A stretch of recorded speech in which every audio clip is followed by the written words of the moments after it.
Rio em Foco está de volta com João Gomes, da FEComércio.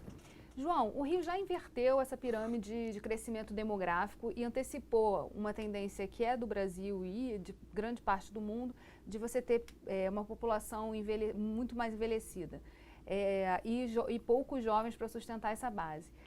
E esse momento que a gente vive hoje, como dizem os especialistas, é de uma janela demográfica, em que você tem uma quantidade ainda de jovens trabalhando para sustentar isso. Como refazer essas contas e o que precisa mudar com a reforma da Previdência?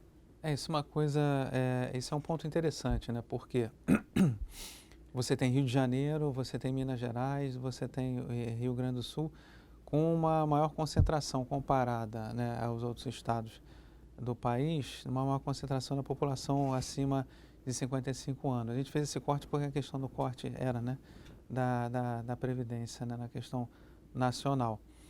E então está claro, é uma questão demográfica. Você tem uma pirâmide, tinha uma base muito grande, agora essa base está encurtando, você está vivendo um processo de transição demográfica, você está ali com os jovens já avançando em idade produtiva e saiu dali, envelheceu, acabou.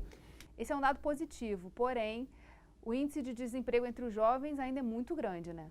Exatamente. Então, o momento de olhar para a questão do emprego, para essa faixa da população, e não só emprego, né, qualificação, né, a parte de educação, né, então torná-los mais produtivos, né, também é importante para aproveitar esse momento de idade produtiva. Então, assim, se você está num caminho, né, que representa um passado, né, demográfico, né, e que você não vai ter aquelas bases, né, para sustentar, então a conta lá na frente não fecha.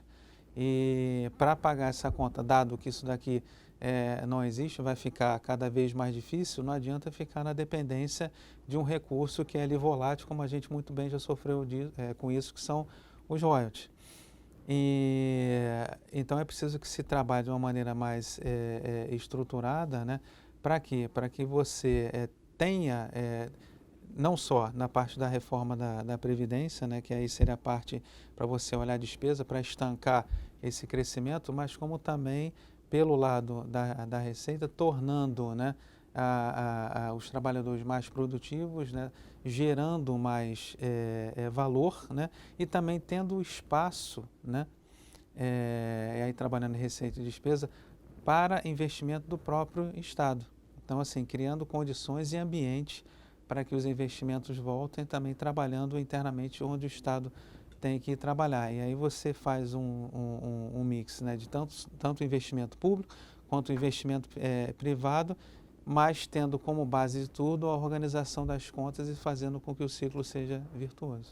Traduzindo em miúdos, trabalhar a reforma da Previdência em paralelo com a estruturação do Estado e a possibilidade de você fazer, a partir de parcerias público-privadas, um trabalho de fortalecimento desse sistema, de uma relação mais dinâmica, trabalhando inovação, enfim, trabalhando outras frentes que são importantes também junto com a reforma. E questões micro, né, que você tem dentro desse ambiente de negócio. É um trabalho que a FEComércio do Rio tem feito, junto com a Juscerja, teve o Sebrae, né, teve um evento aqui recentemente com o Doing Business, entendendo a parte da burocracia, a necessidade de simplificação. Então, tudo isso está dentro de um pacote necessário para que esse ambiente, né, se traduza, né, em um resultado prático para aquele que quer empreender. E também dentro do ambiente não poderia ser de falar também na questão da segurança, que os números também naquela época do passado recente do agravamento da crise esteve em níveis alarmantes e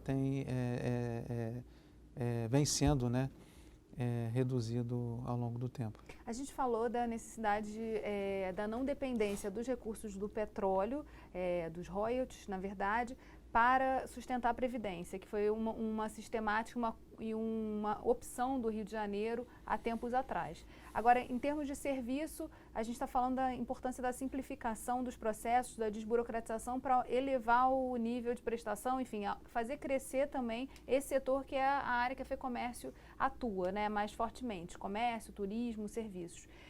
Nessa agenda de desburocratização, quais são as prioridades que o Estado deve olhar? Tem alguma coisa que já foi apontada nesse estudo que vocês fizeram? A simplificação, entendeu? A carga tributária, né, no geral, né, acho que já é ponto pacífico, né, que o Estado, o país, aí falando do Estado de uma maneira ampla, a sociedade, né, não aguenta mais elevação de carga tributária. Porque essa contribuição aqui aumenta aqui, não, isso não vai dar problema nenhum, que não sei o quê. Não, é mais custo, e se colocar mais custo, né, para o consumidor e para o empresário não contrata, o consumidor não compra, e aquela questão daquele ciclo não o virtuoso, mas o vicioso. Então fica ruim. E nessa busca, nessa batalha que tem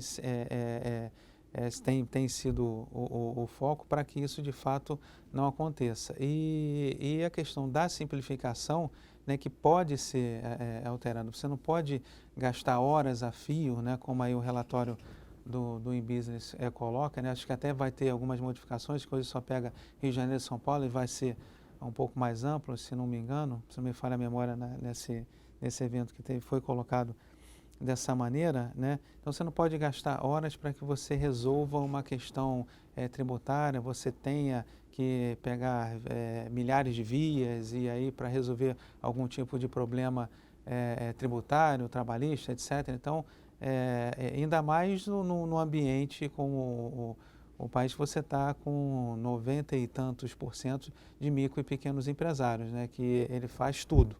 E os recursos são escassos, não só recursos financeiros, como de tempo. Então, canalizar os esforços, né, com o que a FEComércio já está fazendo, essa questão da simplificação e tendo uma ressonância, né, nos órgãos públicos, sem dúvida nenhuma, é um foco para também melhorar esse ambiente de negócio para o empresário.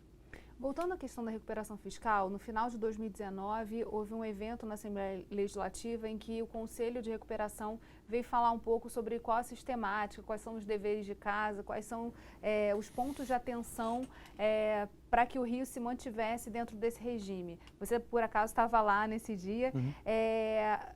Na sua percepção, qual a importância do Poder Legislativo, da atuação do Legislativo nessa agenda de recuperação e no olhar mais específico sobre a estrutura do Estado? É importante olhar para os indicadores, né? E assim, você tem um indicador de dívida sobre a receita, você tem o despesa sobre receita.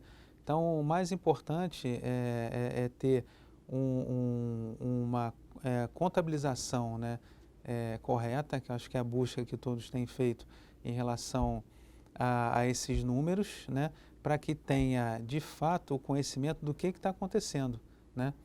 Não adianta você botar uma receita que é não recorrente para olhar uma relação despesa sobre receita corrente líquida, né? Uma despesa ali que é retirada dessa conta. Isso não pode acontecer, e acho que é nessa linha que os gestores públicos estão caminhando, né, e devem continuar nela para que tenha de fato um quadro, né, real daquilo que o Estado está vivendo. E aí, dado que já existe isso, então uma alteração que eu soube que aconteceu foi na LOA, né, que foi enviado deficitário, né, despesa, receita, né, que antes se igualava para depois fazer contingenciamento. Eu acho que isso foi excelente, dá uma transparência, entende qual é a realidade que o Rio de Janeiro está vivendo, né, em termos das suas contas, né, e dá um norte, né, para o gestor público para onde que ele tem que caminhar. O Rio de Janeiro ainda está, salvo engano, sob a calamidade financeira, né, e aí isso meio que é um pouco dissonante do que diz o regime de recuperação fiscal, e tem que estar atento a isso, né, que tem que priorizar a questão dos indicadores. Tem o relaxamento que a calamidade financeira permite, mas acho que o foco deve ser o regime de recuperação fiscal e está, como tem sido feito, né, de forma ainda mais robusta, né, o olhar, né, sobre esses índices para que possa ter uma saída, como eu falei anteriormente, de uma maneira sustentada para as contas do governo. A LOA é a Lei Orçamentária Anual, que é votada todos os anos na Assembleia Legislativa, e é um ponto fundamental que define todos os gastos, como vão ser os gastos do Estado E a no ano base seguinte. para a LDO, Lei de Diretrizes Orçamentárias, né? E esse reconhecimento do déficit já era também uma exigência do próprio regime, né? Sem dúvida. A gente vai fazer um rápido intervalo e voltamos já. Rio em Foco aqui, política e economia caminham juntos.